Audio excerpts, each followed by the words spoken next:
Assalamualaikum warahmatullahi wabarakatuh. Halo teman-teman, perkenalkan kami dari kelompok 6 dengan anggota Helda, Sania, Selvia, Dian Laila, Siti Aisyah, Dini, Safira, dan Venisa. Kami di sini akan mempresentasikan mengenai pembelajaran seni tari. Berikut presentasi dari kami. Untuk pembahasan yang pertama yaitu seni tari untuk anak usia dini. Pendidikan seni tari anak usia dini adalah suatu proses atau usaha dalam mendidik anak agar mau mengontrol dan menginterpretasikan gerak tubuh, memanipulasi benda-benda, dan menumbuhkan harmoni antara tubuh dan pikiran. Pendidikan seni tari dalam lingkup anak usia dini merupakan bagian dari perkembangan individu. Karakteristik dalam pembelajaran seni tari anak usia dini disesuaikan dengan gerak motorik, baik motorik kasar maupun motorik halus anak. Di antara karakteristik gerak anak dalam seni tari yaitu pendidikan seni tari dalam lingkup anak usia dini merupakan bagian dari perkembangan individu. Karakteristik dalam pembelajaran seni tari anak usia dini disesuaikan dengan gerak motorik, baik motorik kasar maupun motorik halus anak. Di antara karakteristik gerak anak dalam seni tari yaitu yang pertama adalah tema atau judul tarian harus dekat dengan kehidupan anak-anak.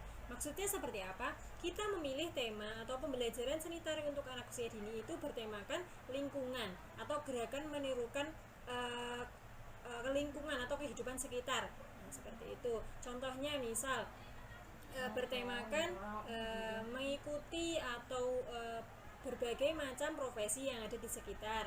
Kemudian lingkungan menirukan hewan-hewan, kemudian bisa menirukan gerakan-gerakan pohon-pohon yang ada di sekitar. Kemudian yang kedua adalah bentuk gerakan itu sederhana. Maksudnya sederhana seperti apa? Gerakan itu mudah ditirukan oleh anak atau yang mudah gerakan tubuh yang mudah dijangkau oleh anak. Seperti kalau misalnya gerakan kepala ditengokkan ke kanan ke kiri. Kemudian kalau tangan bisa digoyangkan ke kanan ke kiri atau diliuk-liukkan. Kemudian kalau badan bisa digoyang-goyangkan, diputar. Dan kemudian untuk kaki, gerakan kaki bisa maju ke depan, ke belakang, ke samping kanan, ke samping kiri. Nah, kemudian yang ketiga adalah bentuk iringan. Maksudnya bentuk iringan seperti apa? Iringan tarian dalam anak usia dini itu iringan yang menunjukkan kegembiraan. Nah, lagu-lagu yang menunjukkan kegembiraan atau lagu-lagu yang biasa familiar didengarkan oleh anak. Kemudian yang keempat adalah jenis tarian. Maksudnya di sini jenis tarian seperti apa? Jenis tarian yang sederhana, jenis tarian yang tidak mudah untuk ditirukan anak dan tidak seperti halayak umum atau tidak seperti pada umumnya gerakan seni tari yang diajarkan untuk umum, tapi khusus untuk anak usia dini itu jenis tarian-tarian itu tarian yang menirukan, tarian yang spontan seperti itu. Kemudian yang terakhir atau yang kelima adalah fungsi dari tari.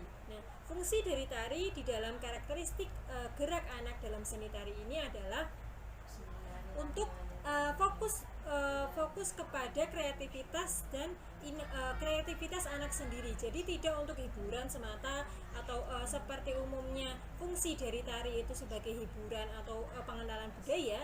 Namun di dalam karakteristik gerak tarian anak usia dini ini fungsinya adalah untuk melatih ekspresi dan kreativitas anak dan juga untuk melatih atau perubahan dalam tingkat motorik kasar dan motorik halus anak.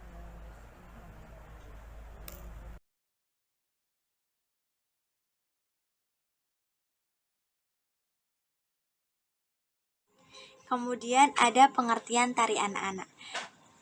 Tari anak-anak merupakan suatu ekspresi yang diungkapkan melalui media gerak dan diiringi oleh lagu yang gembira, di mana lagu yang gembira ini dapat disesuaikan dengan tujuan edukatif untuk anak-anak. Kemudian gerak dan laku atau iringan secara keseluruhan dapat dikatakan bahwa karakteristik gerak fisik anak itu yang pertama bersifat sederhana, yang kedua bersifat maknawi dan memiliki tema, yang artinya seluruh gerakan anak itu memiliki tema-tema tertentu. Kemudian gerak anak juga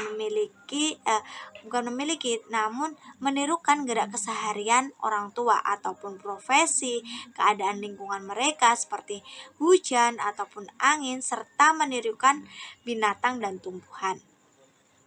Seorang guru juga dapat menata tari-tari untuk anak-anak ataupun gerakannya itu harus memperhatikan bagian-bagian tubuh yang akan dilatih dari karakteristik ataupun ciri-ciri gerak anak tersebut, sehingga gerakan itu tidak akan memberatkan anak untuk menyulitkan anak untuk bergerak, sehingga anak merasa senang dan merasa enjoy dalam melaksanakan sebuah tarian tersebut.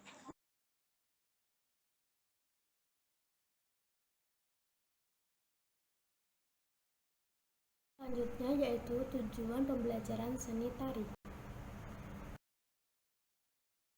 Tari pendidikan bertujuan mendidik anak-anak melalui pengalaman hidup agar tak canggung menggerakkan tubuh, tetapi juga agar siswa memahami, merasakan, menerima, dan menjadi sahabat dari tubuh mereka sendiri.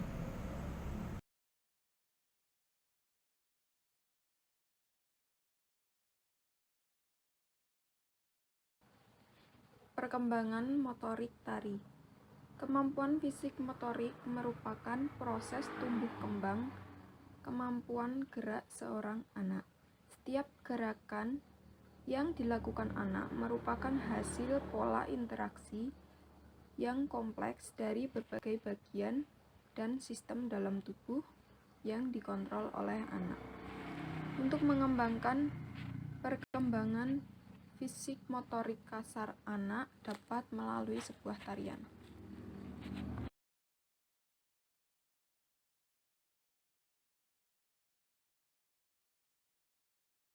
Selanjutnya adalah contoh gerakan motorik dalam tari Pak Tani. Dalam gerakan yang pertama di sana ditujukan ada beberapa motorik. Yang pertama adalah motorik yang sedang berjalan. Contoh kegiatannya itu berjalan. Terus yang kedua berjinjit motoriknya. Yang ketiga adalah mengepal. Kemudian yang dalam gerakan kedua di sana ada menekuk lutut motorik. Contoh gerakan motoriknya itu menekuk lutut dan sama juga mengepal tangan. Yang dalam gerakan ketiga gaya Pak Tani sedang menyangkul. Di sana mengayunkan kedua tangan gini. Dan di sana juga ada tangan ngerayung. Jadi tangannya gini, tangan ngerayung. Kemudian contoh gerakan motorik selanjutnya adalah melangkah. Kemudian gerakan keempat itu gaya Pak Tani memberi benih, mengayunkan tangan secara berlawanan. Ada yang ke depan dan ada yang ke belakang. Terus kemudian gerakan motoriknya ada duduk juga, itu termasuk gerakan motorik. Yang kelima ada gerakan memberi benih, Pak Tani memberi benih. Di sana ada melambaikan tangan, mengayunkan tangan, dan duduk. Kemudian gerakan keenam itu ada mengambil padi yang sudah dipanen. Gini. Itu gaya mengambil dan ada duduk. Gerakan ketujuh ada contoh gerakan motoriknya antara lain jalan. Kedua adalah melambaikan tangan. Yang ketiga bayang mangap, itu kayak gini. Gini bayang mangap kayak gini. dan melambaikan kedua tangan. Begitu.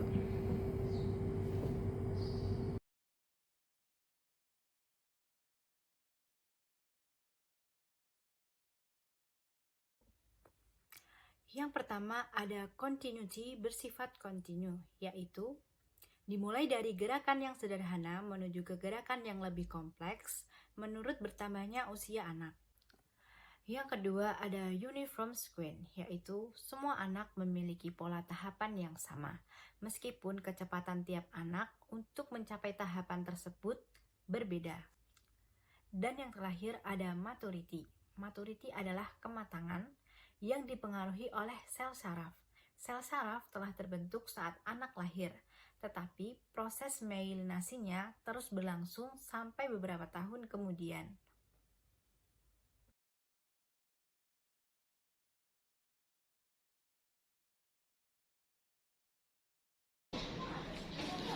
Selanjutnya adalah fungsi iringan musik pada tari bagi anak usia dini.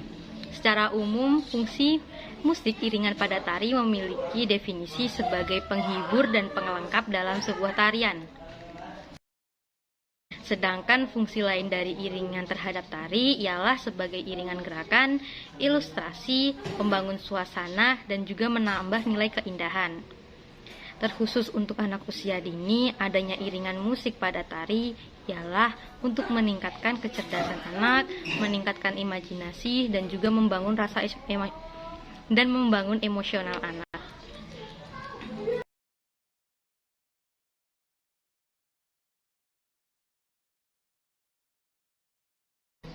Selanjutnya adalah pembelajaran seni tari untuk anak berkebutuhan khusus. Proses pembelajaran setiap siswa yang berkebutuhan khusus tentu membutuhkan pelayanan yang berbeda dengan siswa lainnya. Sistem pembelajaran dan alat peraga disesuaikan dengan kebutuhan dari masing-masing anak yang memiliki keterbatasan. Contohnya, anak yang tunarungu dan tunagrahita tentu memiliki perbedaan kebutuhan yang sangat jauh. Dampak dari ketunarunguan ialah anak lebih mengoptimalkan indera penglihatan sebab indera pendengarannya tidak berfungsi secara normal. Sedangkan dampak dari ketunagrahitaan secara umum yaitu kemampuan intelek yang di bawah rata-rata yang tentunya ada hambatan terhadap perilaku adaptifnya dan juga perilaku interaksinya. Adapun metode pembelajaran untuk anak yang berkebutuhan khusus menggunakan 4 metode.